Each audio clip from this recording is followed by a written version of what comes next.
Barishal board 2020। প্রিয় শিক্ষার্থী বন্ধুরা, এখানে দেখো যে সকন এন্টারপ্রাইজের 2019 সালে 31 ডিসেম্বর তারিখে রেয়ামিলটি নিম্নরূপ। সকন এন্টারপ্রাইজের রেয়ামিলের 31 ডিসেম্বর 2019 সালে যে তথ্য দেওয়া রয়েছে রেয়ামিলের অংশ এবং যে সমন্বয় রয়েছে, অবিকৃত পণ্যের বাজার মূল্য 18,000 টাকা এবং ক্রয় মূল্য 20,000 টাকা। ক্যাশ বাক্স চুরি 1,000 টাকা, 2টি নোট হারিয়ে গিয়েছে।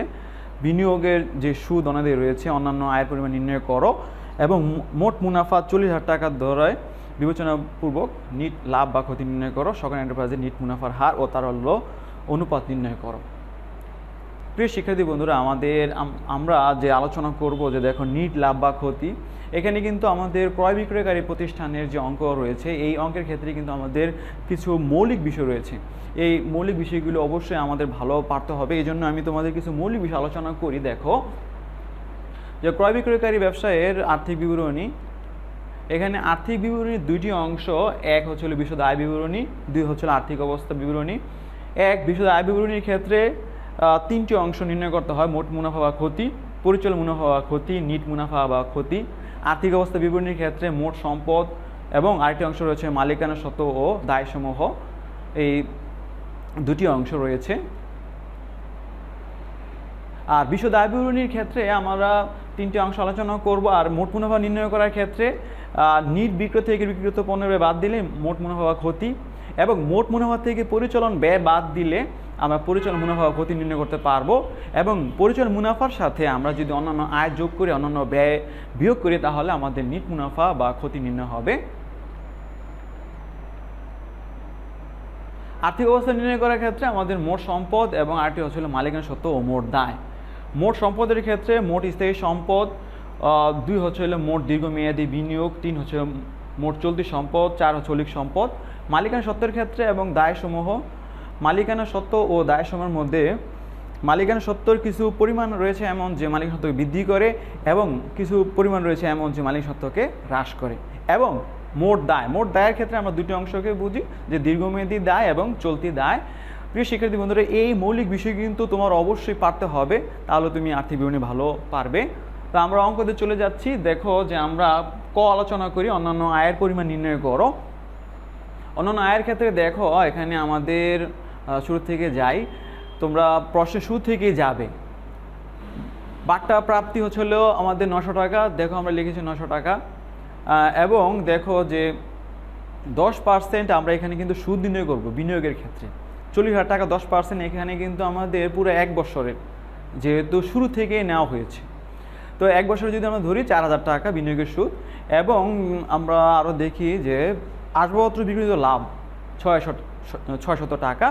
এবং এখানে প্রাপ্য বিল না হবে না, শুধুমাত্র আমাদের অন্যান্য আয় অর্থাৎ আয়গুলো এখানে আর কোনো ক্যালকুলেশন নেই। তো আমাদের টোটাল পরিমাণ হচ্ছিল 5,500, অন্যান্য আয়ের পরিমাণ হচ্ছিল আমাদের 5,500 টাকা। আমাদের অন্যান্য আয়ের পরিমাণ নির্ণয় হলো। খতে আমরা নির্ণয় করে মোট মুনাফা 40,000 টাকা বিবেচনাপূর্বক নিট লাভ বা ক্ষতি নির্ণয় করো। প্রিয় শিক্ষার্থী বন্ধুরা, দেখো যে এখানে আমরা মোট লাভ এত টাকা ধরে নিট লাভ নির্ণয় করব, অর্থাৎ মোট মুনাফা থেকে পরিচালন ব্যয় বাদ দিতে হবে। পরিচালন ব্যয়ের ক্ষেত্রে দেখো এখানে আমাদের বহি পরিবহন রয়েছে 7,000 টাকা, আমরা লিখলাম। এরপর আমাদের কুরিন সঞ্চিতি 300 টাকা এবং 3,500 টাকা। এখানে ক্যালকুলেশন নিচে আমাদের সমন্বয় দেখতে হবে। সমন্বয় এখানে আমাদের এই বিষয়ে কোনো সমন্বয় নেই। তাহলে আমাদের এই কুরিন থেকে আমরা এই কুরিন সঞ্চিতি প্রারম্ভিক 3,500 টাকা আমরা প্রারম্ভিক ধরবো, আমরা বাদ দিয়ে 3,200 টাকা আমরা এখানে লিখলাম। 3,200 টাকা বিয়োগ হিসেবে আমরা লিখব। এরপর আমাদের ব্যাংক চার্জ রয়েছে, ব্যাংক চার্জ 1,900 টাকা আমরা লিখলাম। এবং উপযোগ বিল 5,000 টাকা, উপযোগ বিলও আমরা লিখলাম। তাহলে আমাদের 40,000 টাকা এবং এখানে যোগ বিয়োগ করার পর 10,700 টাকা হলো। আর এখানে আমাদের 29,300 টাকা হচ্ছিল, 29,300 হচ্ছিল পরিচালন মুনাফা।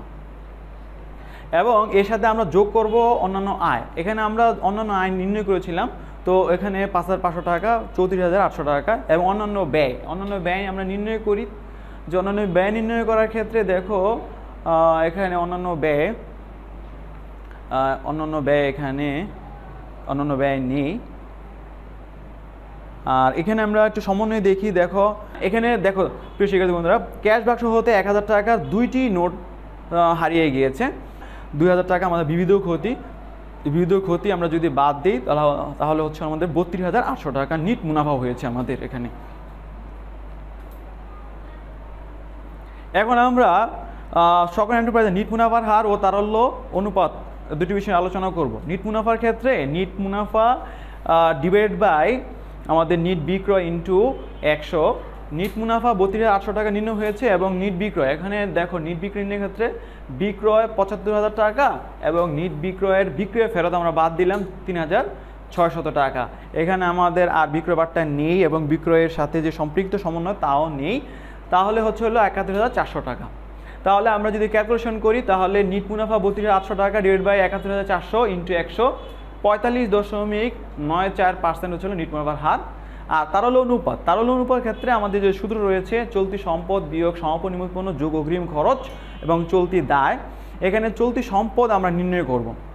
এখানে দেখো যে প্রিয় শিক্ষার্থী, অগ্রিম ভাড়া 4,500 টাকা, বিনিয়োগের যে সুদ 4%, বিনিয়োগের সুদ 10%, বিনিয়োগের ক্ষেত্রে 40,000 টাকা 4,000 টাকা এবং প্রাপ্য বিল 28,000 টাকা রয়েছে এবং নগদ তহবিল থেকে 10,000 টাকা যে রয়েছে 2,000 টাকা আমরা বিয়োগ করবো 8,000 টাকা। আর এখানে সমাপনী উৎপন্ন রয়েছে হচ্ছে আমাদের ছোটটি ধরতে হবে 18,000 টাকা। তো এখানে দেখো প্রিয় শিক্ষার্থী, অগ্রিম ভাড়া, দেনাদার, বিনিয়োগের অনাদায়ী সুদ, প্রাপ্য বিল এবং নগদ তহবিল থেকে বাদ সমাপনী উৎপন্ন 18,000 টাকা, টোটাল হচ্ছিল আমাদের 97,500 টাকা। চলতি দায় নির্ণয় করবে। এখন চলতি দায় নির্ণয় করার ক্ষেত্রে ব্যাংক জমা অতিরিক্ত আমাদের চলতি দায় 8,000 টাকা, তারপর হচ্ছে হলো পাওনাদার 7,000 টাকা, তারপর হচ্ছে হলো আমাদের প্রদেয় বিল 18,000 টাকা। প্রিয় শিক্ষার্থী বন্ধুরা, আমাদের ব্যাংক জমা অতিরিক্ত পাওনাদার, প্রদেয় বিল এবং বকেয়া যে মজুরি রয়েছে 2,300 টাকা, বকেয়া যে মজুরি 2,300 টাকা রয়েছে, টোটাল আমাদের 55,300 টাকা হলো। তো আমরা এখানে আমরা যদি মানগুলো বসাই, চলতি সম্পদ 97,500 টাকা বিয়োগ সমাপনী উৎপন্ন 18,000 যোগ অগ্রিম যে খরচ রয়েছে 4,500 এবং 55,300 হচ্ছে আমাদের চলতি দায় 55,300। তো আমরা ক্যালকুলেশন করলে 1.36 অনুপাত 1 আমরা এখানে পেলাম। অর্থাৎ আমরা যদি ক্যালকুলেশন করি তাহলে আমাদের 1.36 হবে হলো ভাগ করার পর এবং আমাদের সূত্র অনুসারে আমরা অনুপাতের পর 1 দিয়ে দিব, তাহলে আমাদের তারল্য অনুপাত যে নির্ণয় হলো 1.36 অনুপাত 1। প্রিয় শিক্ষার্থী বন্ধুরা, আমরা সকল এন্টারপ্রাইজের নিট মুনাফার হার ও তারল্য অনুপাত এই দুটি বিষয়ে আমরা আলোচনা করলাম। প্রিয় শিক্ষার্থী বন্ধুরা, আমরা যে ক্লাসটি করলাম আশা করি তোমরা ভালোই বুঝতে পেরেছো। তো আমরা ধারাবাহিকভাবে তোমাদের এই ক্লাসগুলো নিব, আমাদের এই ক্লাসগুলো তোমরা মনোযোগ দিয়ে দেখবে। তো তোমাদের সুস্বাস্থ্য কামনা করছি এবং তোমাদের উজ্জ্বল ভবিষ্যৎ কামনা করে আজ বিদায় নিচ্ছি। আল্লাহ হাফিজ।